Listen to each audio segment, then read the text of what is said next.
To వి3 news లక్ష్యం సమాజహితం. గత శనివారం హత్యకు గురైన న్యాయవాది కాజా మొయిజుద్దీన్ కుటుంబాన్ని నాంపల్లిలో మాజీ మంత్రి కేటీఆర్ పరామర్శించారు.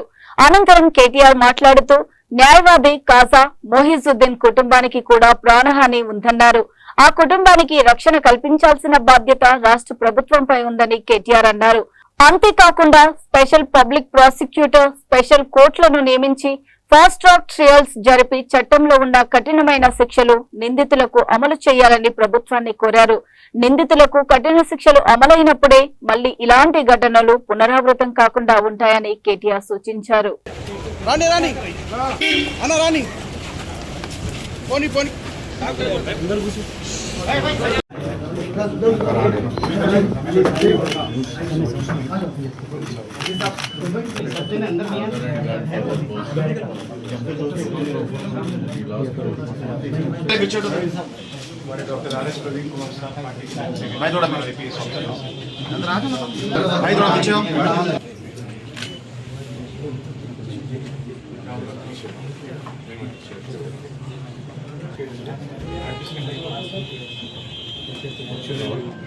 Very good.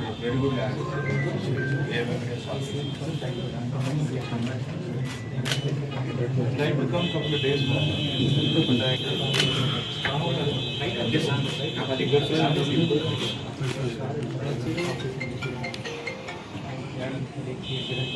Did you go to the police? Yes.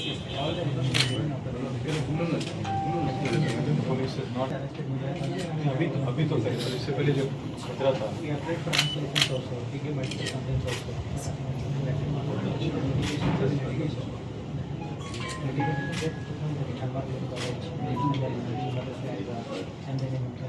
What was the litigation? These are work properties. अच्छा ये privatized है. हमारी मदद की कमी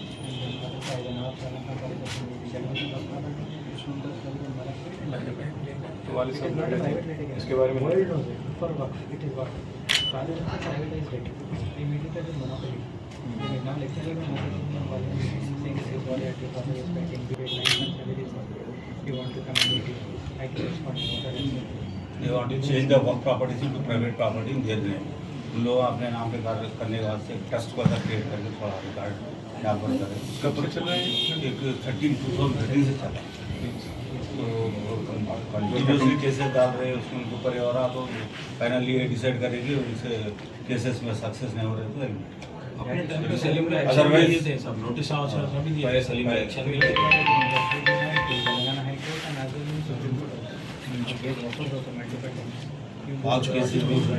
సరిగ్గా వారం రోజుల కిందట హైదరాబాద్లోని మాసబ్ ట్యాంక్లో పెద్దలు హైకోర్టులో చాలా పాపులర్ అడ్వకేట్ సీనియర్ అడ్వకేట్ గౌరవనీయులు శ్రీ కాజా మొయిజుద్దీన్ గారి దారుణమైన హత్య పొద్దున పూట, అది కూడా ఏదో రాత్రి కాదు, అది కూడా దొంగ చీకట్లో కాదు, బ్రాడ్ డే లైట్ లో వెంబడబడి వారిని రెక్కీ చేసి దారుణాతి దారుణంగా హత్య చేసిన దుర్మార్గులు ఎవరైతే ఉన్నారో వారి గురించి కాజా మొయిజుద్దీన్ గారు ఒకసారి కాదు, నా ప్రాణాపాయం ఉంది, నాకు అనుమానం ఉంది అని చెప్పి పోలీసులకి 5 సార్లు కంప్లైంట్ చేశారు. కానీ దురదృష్టవశాత్తు ఈ రాష్ట్రంలో పోలీస్ విభాగం, పోలీస్ యంత్రాంగం మొత్తం కూడా ఎంతసేపు రాజకీయ కేసులు, రాజకీయ వేధింపుల మీద దృష్టి పెట్టి అసలు చేయాల్సిన పని చేయకుండా శాంతి భద్రతల పరిరక్షణ కానీ, మరి ఇవాళ వక్ఫ్ ఆస్తులు అన్యాక్రాంతం అవుతుంటే వక్ఫ్ ప్రాపర్టీస్ ని ప్రొటెక్ట్ చేయాలని పోరాటం చేస్తున్న ఒక న్యాయవాదిని కాపాడాలని ఇంగితం కానీ, కాపాడాలని స్పృహ కానీ లేకుండా పోలీస్ యంత్రాంగం పనిచేస్తా ఉంది. ఈ రాష్ట్ర హోంమంత్రి గారు, మరి గౌరవ ముఖ్యమంత్రి గారు కూడా ఏ తీరుగా పనిచేస్తున్నారో దీన్ని బట్టి చెప్పొచ్చు. వాళ్ళ వాస్తవం ఏంటి అంటే, చనిపోయిన కాజా మొయిజుద్దీన్ గారిని మనం ఎవరం కూడా తీసుకొని రాలేము, కానీ ఆ సోదరుడు, వారి కుమారుడు, ఇవాళ నిజానికి అడ్వకేట్ కాజా మొయిజుద్దీన్ గారి కుటుంబానికి జరిగిన నష్టం ఒక వారంలో 2 రకాలుగా. ఒకటి, ఆయన హత్య చేయబడ్డారు. రెండవది, వారి మామగారు చనిపోయారు. నిన్న వారి మామగారు కూడా అనుకోకుండా, వారు కూడా సీనియర్ అడ్వకేట్, వారు కూడా చనిపోయారు. వాళ్ళ కుమారుడు ఫర్హాన్ ఉన్నాడు, ఆయన కూడా 8 సంవత్సరాల నుంచి ప్రాక్టీస్ చేస్తా ఉన్నారు. ఇవాళ ఆయన ప్రాణానికి కూడా ముప్పు. నేను రాష్ట్ర ప్రభుత్వాన్ని డిమాండ్ చేస్తా ఉన్నాను, మీరు కాజా మొయిజుద్దీన్ గారి ప్రాణాలకు మీరు రక్షణ కల్పించలేకపోయారు. డే లైట్ లో ఈరోజు హైదరాబాద్ లో మర్డర్ జరిగితే కూడా మరి స్పందన లేదు. కానీ కనీసం ఆ కుటుంబానికన్నా న్యాయం జరగాలి అంటే మేము రాష్ట్ర ప్రభుత్వాన్ని భారత రాష్ట్ర సమితి తరఫున రాష్ట్రంలోని న్యాయవాదుల తరఫున డిమాండ్ చేసేది ఇట్లాంటివి మళ్ళీ జరగకూడదు. ఇట్లాంటి జరిగినప్పుడు తీవ్రంగా ప్రభుత్వం స్పందిస్తేనే న్యాయం జరిగితేనే మళ్ళీ జరగకుండా ఉండేదానికి ఆస్కారం ఉంటుంది. కాబట్టి ఒక స్పెషల్ పబ్లిక్ ప్రాసిక్యూటర్ని నియమించాలి, స్పెషల్ కోర్టు కూడా నియమించాలి, ఫాస్ట్ ట్రాక్ ట్రయల్ జరగాలి. తప్పకుండా చట్టంలో ఎంతైతే కఠినమైన శిక్షలు ఉన్నాయో కిరాతక హత్యలకి అట్లాంటి పూర్తి స్థాయి మరి అది క్యాపిటల్ పనిష్మెంటా ఇంకోట ఏది చట్ట ప్రకారం సమ్మతమైతే అది జరగాలని చెప్పి కూడా కోరుతూ ఇవాళ తమ్ముడు ఫరాన్ కానీ వారి కుటుంబ సభ్యులకు కానీ ప్రమాదం ఉంది, ప్రమాదం ఇంకా పొంచి ఉంది అవతల వారి వైపు నుంచి. కాబట్టి వారిని కూడా కాపాడడానికి పోలీస్ సెక్యూరిటీ కూడా వెంటనే ఏర్పాటు చేయాలని చెప్పి కూడా రాష్ట్ర ప్రభుత్వాన్ని మేము డిమాండ్ చేస్తా ఉన్నాం. आज हमारे भाई कल हैदराबाद पुलिस कमिश्नर की प्रेस कॉन्फ्रेंस मैंने सुनी थी और फिर प्रेस नोट भी उन्होंने जो सर्कुलेट किया वो भी पढ़ा है मैंने। मैं हैदराबाद सिटी पुलिस का शुक्रिया अदा करता हूँ कि उन्होंने अक्यूज़्ड को मुजाहिद आलम खान और महबूब आलम खान दोनों को और दूसरे अक्यूज़्ड को भी अरेस्ट कर लिया है। हर गुजरते दिन से मेरी तशवीश और फ्रस्ट्रेशन बढ़ रहा था क्योंकि एक हफ्ता हो गया, लास्ट सैटरडे को ये मर्डर हुआ और अब तक अरेस्ट नहीं हो रहा था। तो उन्होंने पुलिस ने मुझे एश्योरेंस दिलाया कि सब्र रखें, मैंने इन्वेस्टिगेशन हो रहा है बताया उन्होंने। हमने ले जाके डॉक्यूमेंट्स दिए उनको, एफआईआर जो पुराने केसेस थे और जो मोर देन 100 केसेस जो चल रहे थे मुमताज़ कॉलेज अनवर उलूम के वक्त के मैटर में और नवाब शाह आलम कॉलेज के वक्त के मैटर में दिए थे और ये एस्टैब्लिश कर दिया गया कि उन्होंने ही मर्डर किया है। और मैं देखूँगा कि मैं भी खुद वकील हूँ कि ये मुजाहिद आलम खान और महबूब आलम खान को जल्द से जल्द मुझे ये क्रिमिनल ट्रायल कंप्लीट हो और मुझे और मेरे ख़ानदान को इंसाफ मिले। मुजाहिद आलम खान और महबूब आलम खान और दूसरे अक्यूज़्ड को सख्त से सख्त सज़ा जो फांसी की सज़ा है क़ानून में हमारे वो दी जाए क्योंकि रेयरेस्ट ऑफ रेयर केस है और चाहे वो हाई कोर्ट जाए, सुप्रीम कोर्ट जाए या प्रेसिडेंट ऑफ इंडिया के पास जाए, मर्सी पिटिशन, क्लेमेंसी पिटिशन, मैं भी हर जहाँ तक का फोरम अवेलेबल है मैं भी जाऊँगा और देखूँगा कि कन्विक्शन यहाँ से हो और वो कन्विक्शन ऊपर के कोर्ट तक कायम रहे और मुजाहिद आलम खान को फांसी के ज़रिए ख़त्म कर दिया जाए, महबूब आलम खान को फांसी की सज़ा देकर दोनों को तमाम अक्यूज्ड को फांसी की सजा देकर खत्म कर दिया जाए। ఫీజుల రియంబర్స్మెంట్ పథకాన్ని యథాతథంగా అమలు చేయకపోతే ప్రభుత్వానికి తగిన బుద్ధి చెప్తామని రాజ్యసభ సభ్యుడు బీసీ సంక్షేమ సంఘ జాతీయ అధ్యక్షుడు ఆర్ కృష్ణయ్య హెచ్చరించారు. జాతీయ బీసీ సంక్షేమ సంఘం ఆధ్వర్యంలో బషీర్బాగ్ ప్రెస్ క్లబ్ లో ఏర్పాటు చేసిన సమావేశంలో ఆర్ కృష్ణయ్యతో పాటు మండలి ప్రతిపక్ష నేత మధుసూదనాచారి, పలువురు బీసీ సంఘాల నాయకులు పాల్గొన్నారు. ఈ సందర్భంగా కృష్ణయ్య తనయుడు డాక్టర్ అరుణ్ కుమార్ మద్దతుతో బీసీ సంక్షేమ సంఘం రాష్ట్ర వర్కింగ్ ప్రెసిడెంట్ వంశీమోహన్ యాదవ్ ప్రమాణ స్వీకారం చేశారు. బీసీలు ఉన్నత చదువులు చదువుకుంటే ముఖ్యమంత్రి రేవంత్ రెడ్డి ఓర్వలేకపోతున్నారని, తన వైఖరి మార్చుకోకపోతే పతనం తప్పదని కృష్ణయ్య హెచ్చరించారు. జై బీసీ. మరి ఈనాటి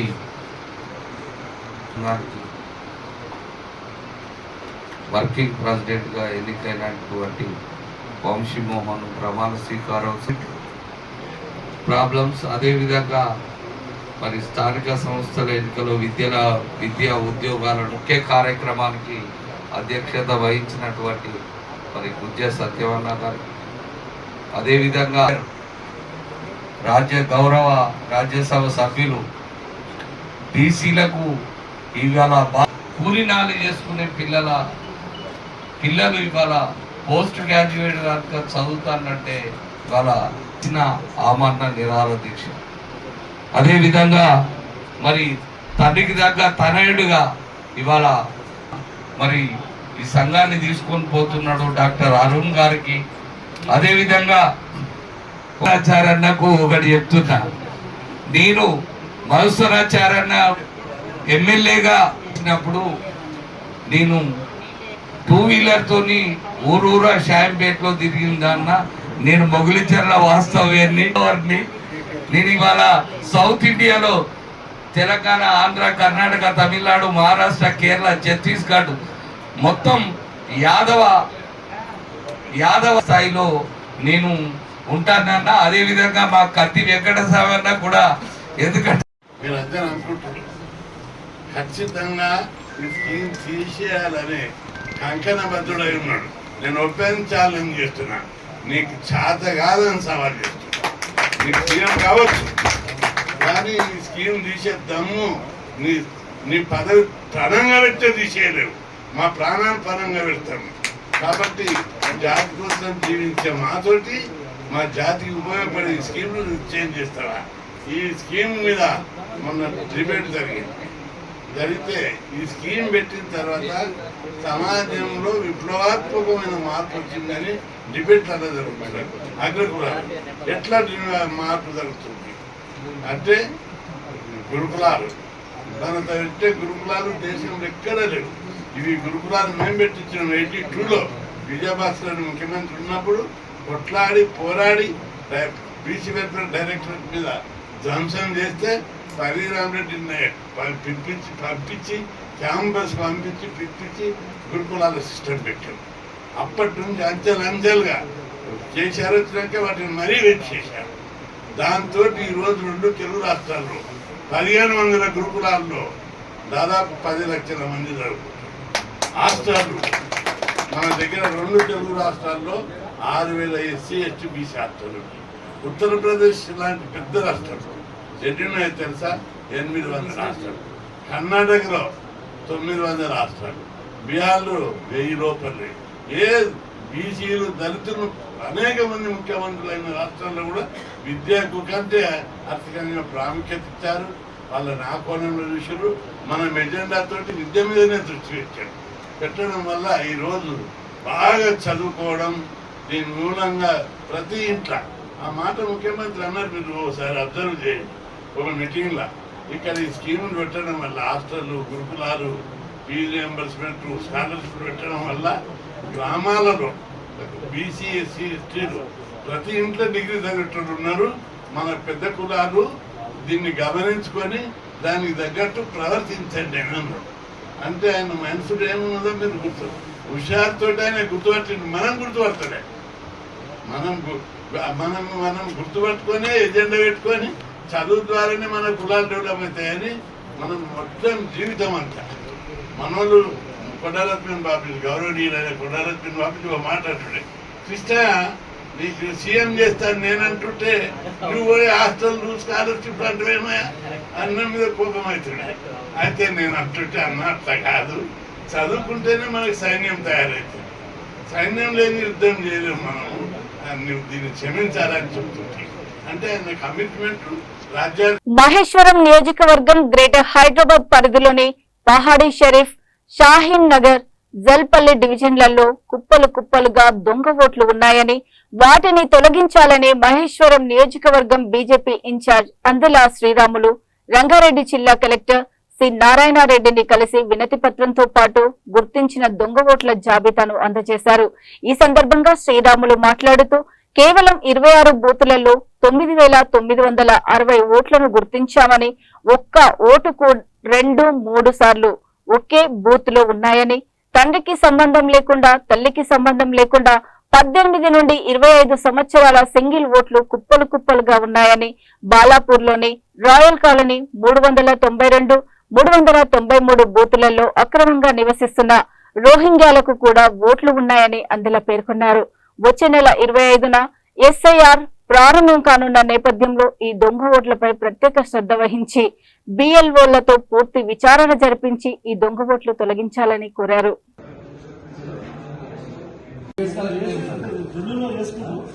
ముందు నెల మొత్తం స్టాఫ్ మొత్తం చాలా మంది పెద్ద చేయాల్సి వస్తుంది. ఎందుకంటే మీరు కరెక్ట్గా కింద బిఎల్ఓ క్లియర్గా బాగుంటుంది. చాలా మంది పేదలు మీకు కంప్లైంట్ చేస్తారు సార్. ఎందుకంటే మేము చేయలేము, మేము ఉండలేము. జల్లులో వేసుకుంటూ ముందు నెల మొత్తం స్టాఫ్ మొత్తం చాలా మంది పెద్ద చేయాల్సి వస్తుంది. ఎందుకంటే మీరు కరెక్ట్గా కింద బిఎల్ఓ క్లియర్గా బాగుంటుంది. చాలా మంది పేదలు మీకు కంప్లైంట్ చేస్తారు సార్. ఎందుకంటే మేము చేయలేము, మేము ఉండలేము. జల్లులో వేసుకుంటూ ముందు నెల మొత్తం స్టాఫ్ మొత్తం చాలా మంది పెద్ద చేయాల్సి వస్తుంది. ఎందుకంటే మీరు కరెక్ట్గా కింద బిఎల్ఓ క్లియర్గా బాగుంటుంది. చాలా మంది పేదలు మీకు కంప్లైంట్ చేస్తారు సార్. ఎందుకంటే మేము చేయలేము, మేము ఉండలేము. సిరిసిల్ల జిల్లా కేంద్రంలోని ప్రభుత్వ జనరల్ ఆసుపత్రిలో జిల్లా కలెక్టర్ గరిమా అగర్వాల్ ఆకస్మిక తనిఖీ చేశారు. ఈ సందర్భంగా ఐఎంయు, ఐసీయు, ఎన్ఎస్సియు, మెటర్నిటీ వార్డుల్లో పరిశీలించి రోగులతో మాట్లాడారు. వైద్య సేవలపై ఆరా తీశారు. వైద్యుల సిబ్బంది నిత్యం సమయానుసారంగా అందుబాటులో ఉండాలని సూచించారు. ఆసుపత్రిలో వైద్య సేవలు ఎలా అందుతున్నాయని ఆరా తీశారు. చిన్నారితో ఉన్న మహిళతో మాట్లాడారు. ఆసుపత్రికి ఎప్పుడు వచ్చారు, పాప ఆరోగ్య పరిస్థితి అడిగి తెలుసుకున్నారు.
మహేశ్వరం మండల కేంద్రంలోని పోలీస్ స్టేషన్ ను future city commissioner of police Santosh Joshi సందర్శించారు.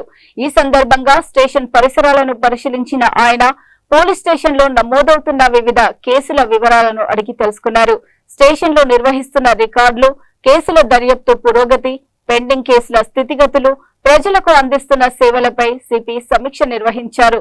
కేసుల దర్యాప్తులో వేగం పెంచి బాధితులకు సత్వర న్యాయం అందేలా చర్యలు తీసుకోవాలని అధికారులకు సూచించారు. నేరాల నియంత్రణతో పాటు శాంతి భద్రతల పరిరక్షణకు మరింత కృషి చేయాలని ఆదేశించారు. సిపి వెంట future city DCP Narayana Reddy, Maheshwaram SHO CI Raghavender Reddy పాల్గొన్నారు.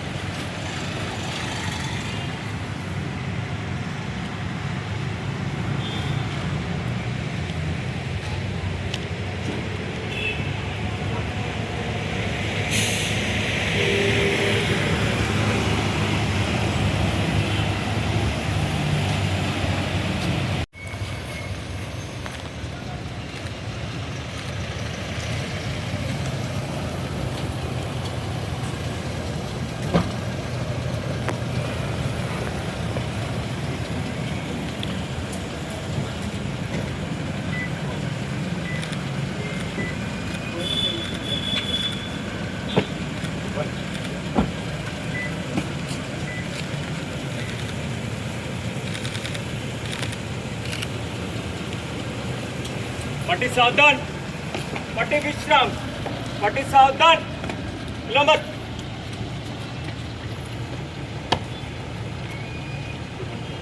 श्रीमान महेश्वरम पीएस मेन ऑफिसर आपके विजिट के लिए हाजिर है श्रीमान।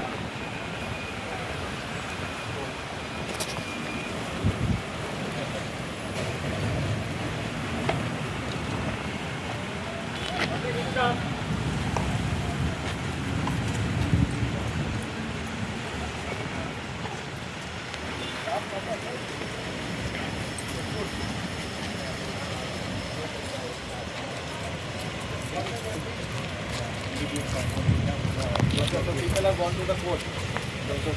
ठीक है चलो चलो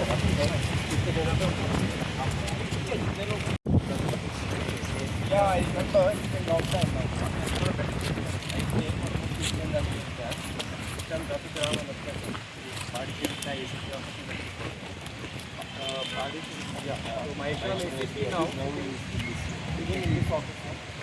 पहले क्या यूज हो रहा है? ये गवर्नमेंट ही डायरेक्ट है। अच्छा 10 खाली पर डायरेक्ट है। वीटा वॉल्स एंड हो गया అయిపోయింది.